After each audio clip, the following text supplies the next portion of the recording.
you go from that experience to, and I know there's a lot that must happen in between, but Jungle Fever, Spike Lee, how does that happen? How does that happen? Well, because I came from beauty pageants, when I realized I was studying at Second City, and one of my teachers there said, you should be an actor. And I really didn't. I said, really? And he said, yeah. So when I got this chance to audition for Spike, it was to play his girlfriend. And the thing was, pretty girl is his wife. And I was like, okay, that got me in there. But when I got to meet Spike, I said, I know you want me to read that, but can I read the crack hoe part? Can I read the other part? And he was like, no, you're not the crack hoe. I said, I am the crack hoe. I am the crack hoe. You have no idea, Spike. I am the crack hoe.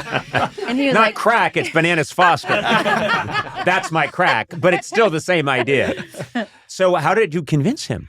I just said, I am really more than the pretty girl. I want to show you that. Let me go. He goes, okay, go in the bathroom, wash all your stuff off, and maybe I can see you as the crack hoe. So I did that, and I came out, and then I got to audition for that part. And he was like, you are the crack hoe. Congratulations. Ultimate compliment. You won. You're the crack hoe. I'm getting crack hoe right now. From Congratulations. beauty queen to crack hoe. Yeah. That's like a journey. But I also knew if I was going to really be doing this thing seriously, I felt like I needed to come out of the gate being more than, speaking of boxes, I did not want to get put in that box. Yeah. But I think if you look back at the trajectory you already had and what you had been dealing with, because you had to fight all those battles, you're in a situation where most people are just thrilled to be in the Spike Lee movie. Right. Do you know what I mean? And pretty girlfriend in the Spike Lee movie is just fine, thank you. But to be in that situation, say, no, actually, over there is where I think I need to be. Writer-director, auteur. That it all comes from this, it goes back to this same idea, discomfort, a feeling of being unsettled as a kid. I think that builds this strength, and where I'm not going to do that. I need to be over there, even if maybe people around you are saying, "Don't rock the boat."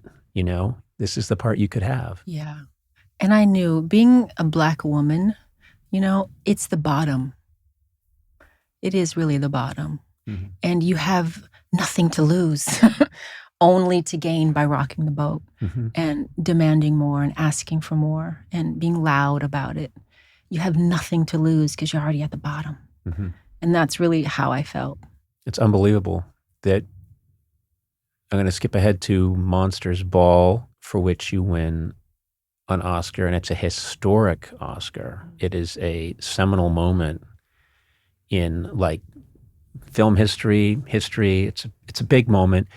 When you see that part, do you think this could be huge for me? Did that resonate with you? Or did you go into it thinking, oh, this is another part I can play and I'm going to do it? And maybe it was hard to see how far this could go. Yeah, I can't say I thought Oscar. I don't think anybody can think, oh, this is going to be an Oscar. I don't know if you think that. That's like insane. But I felt like this was either going to be one of the best things I ever did or it would end my career. Yeah. But that's where I like to live, on that edge of risk big, win big. I've known you cannot win big if you don't risk big. And if you don't even try, you're surely going to lose. So people around me said, because at that time I hadn't done nudity and the sex scene was it had a big red light on it, sexy. It was such a big part of that movie that people close to me said, this could really be, this could hurt you. This could really hurt you. This could not be a good thing. And it was a little small movie, no money. It's like a little indie, it could be all for nothing, right? And I had the feeling that I related to the character. I wanted to play the part. And I said, if this ends my career, then I'm ending my own career on my own beliefs, right? Yeah. No, it's what I wanted to do. And if that's the case, then I have a knowing, then that's what it's meant to be. And this isn't for me then, right? I have a knowing of that if it ended it, then I'm in the wrong place. And it would be the universe showing me to move or where to go, right? I didn't think that there could be a negative no matter how it turned out. Also, as you just said, you have that I've got nothing to lose here. It's a great attitude. Yep. It's a great attitude, which you come by that the hard way. You come by it very honestly, but it's such a, and you know what, position Conan? of strength. Yeah. And when you really believe that, and I do, I can still sit here 30 years later at 60 this year, not afraid to do anything really, because I still feel that way. Yeah. I have nothing to lose. Nothing. And that is a really empowering feeling. And that has allowed me to try many different things over my career. Didn't always win, but it didn't mean I lost. It didn't turn out the way I wanted it to. Yeah. Yeah. But it didn't mean I lost. I'm still here. Yeah. And it's just like, okay, well, that didn't work. Let's try something. It doesn't, nothing can level me. Right.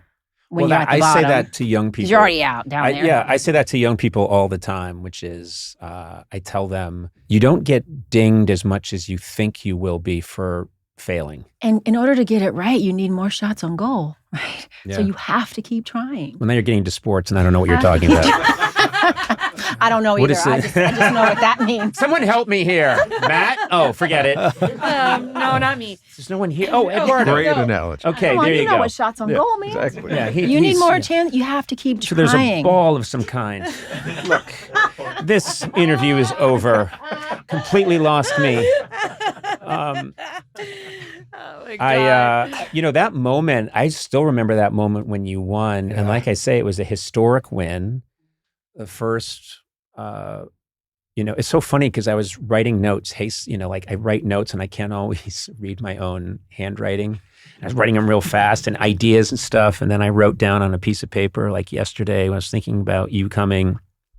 And what I wrote was supposed to say first, Black person to win Best Actress. And what I wrote was first woman to win Best Actress. And of course, I'm writing real fast and I just drop.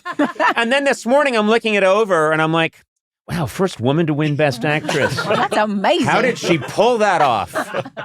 But, it's so interesting because that was such an electric moment and so real because you really, I don't think, had thought that might happen. And As a you matter of were... fact, I was sure I wasn't, because back then the Golden Globe was the precursor, and I didn't win the Golden Globe. Yeah. So that was the night I knew, well, my chances are over. This has been fun though.